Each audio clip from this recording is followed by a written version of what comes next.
The Kings of Rohan apparently never learn their lessons. They do the exact same thing when a similar situation presents itself. And I say that because this film feels a lot like The Two Towers. Now, that's not a bad thing. Yes, you can't help but see, okay, well, this is similar to Two Towers, and this is similar to Two Towers, and this is similar to other Lord of the Rings stuff. But this movie does a real good job of making it feel fresh and adding to it, doing something a little bit different with it, in the sense that you don't really think about that. Now, obviously, you will at some points, because I know I did, or else I wouldn't have said it. But all that to say that if you loved The Two Towers, I think you're going to love this movie. Even if you didn't love that movie, even if that wasn't your favorite one, I really think you're going to enjoy this film because it is so good. It's so well made. The animation is fantastic. It's beautiful. It's gorgeous. It works. I would love to see more Lord of the Rings stories in this style. I hope we get more. I think the Gollum one that we're supposed to get, I think that's live action, so I don't think it's going to be animated. But, I mean, this thing is just fantastic. I went in and I'm like, okay, well, it'll be good. I probably will enjoy myself, but it'll feel long. And I'm like, it'll be good, but I'm not going to love it. I love it. There's just so much good stuff about this movie. From the very beginning, you feel like you're back in Peter Jackson's Lord of the Rings world, I'll say.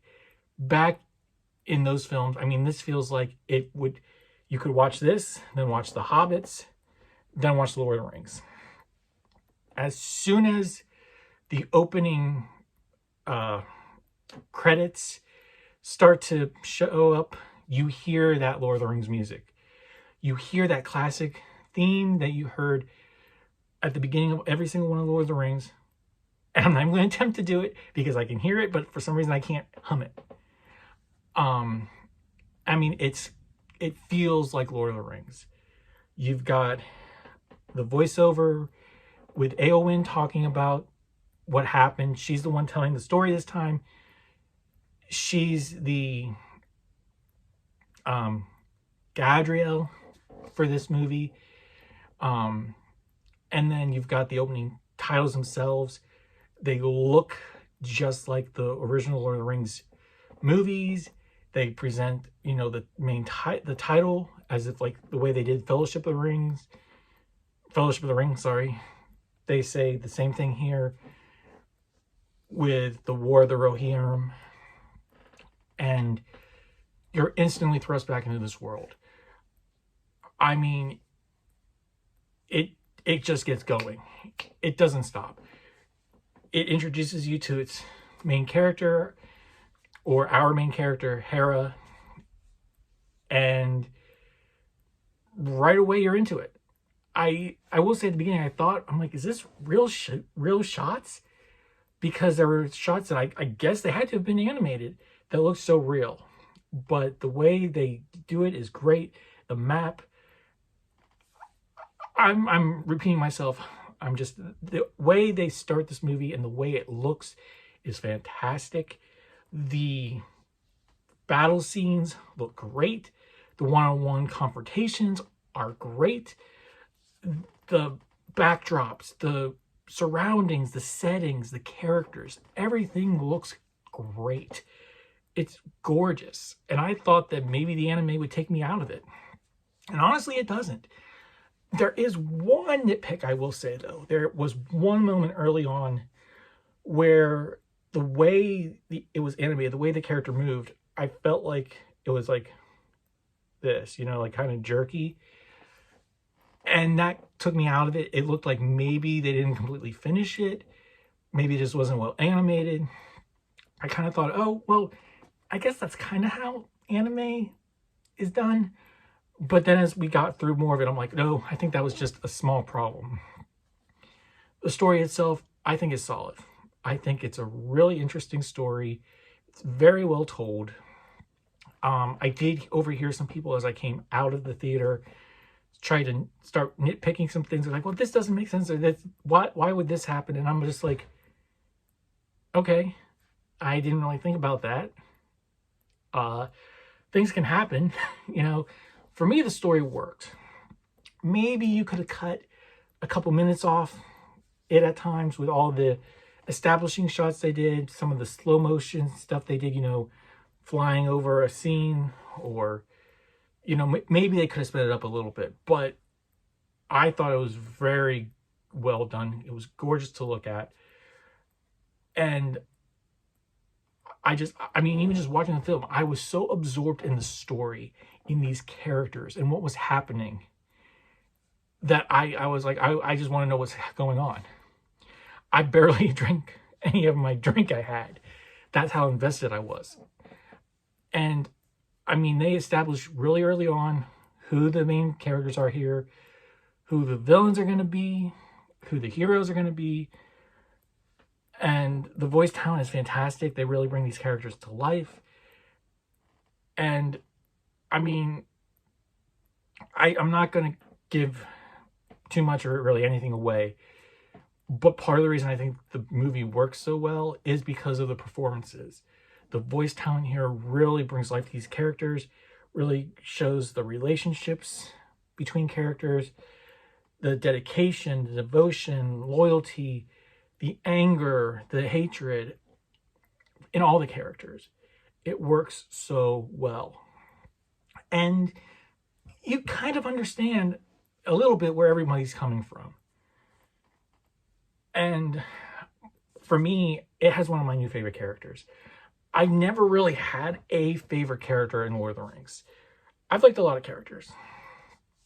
And I'm not going to say that this is my favorite character now. But I love Hera. I think she is a great character. The way the movie ends, I'm like, okay, I want to see more with her. I want to see more of her story. I want to see where she goes from here. And I think it would work fantastic in this art style, in this animation with anime. She's such a great character. I don't have any Lord of the Rings figures in my collection, but I'm half tempted to look for one of her. That's how much I like this character. And maybe if I saw it again, I wouldn't feel the same way. Maybe I'm just building the hype up in my head. That could all be true. But I was invested in her character. I wanted to know what would happen. So yeah, I definitely recommend this movie. If you're a Lord of the Rings fan, you're definitely going to want to check it out. If not, I still can recommend it because it's different for Lord of the Rings, at least in recent years. It's great casting, great animation, great story, great score. Feels like you're back in the world of Peter Jackson's Lord of the Rings. I definitely, again, recommend this movie. For me, scaling it, I think I want to give it a superhero. I think I'm going to give it my highest rating, a superhero, because it's just that good to me. Again, maybe tomorrow I'll be like, oh, well, I overthought it a little too much. And I might say it's a sidekick. But for right now, I highly recommend this film. Go check it out. And I was going to see Craven, but based on everything I've heard, I think I might have made the better choice here. But a quick Craven review will be out as soon as I see that movie. But as for Lord of the Rings, War of the Rohirrim, I definitely recommend you go check this one out. And the more people who go, the more love this film's shown, the more we're going to get like this. And I think we should. But anyway, what did you think? Have you had a chance to see Lord of the Rings, War of the Rohirrim yet, or not? If you did, what did you think about it? Am I just hyping this movie up and you think it wasn't that great? Or if you haven't seen it yet, what have you thought about the trailers, or do you want to go see it? Have I changed your thoughts about it at all? And let me know where you are on the Lord of the Rings scale as to how much you like it, or which of the movies is your favorite. Whatever your thoughts, go ahead and leave a comment down below. Don't forget to like and subscribe. And until our next video, remember, read what you love, enjoy what you love, and let's all work for a better fandom. I'll see you next time.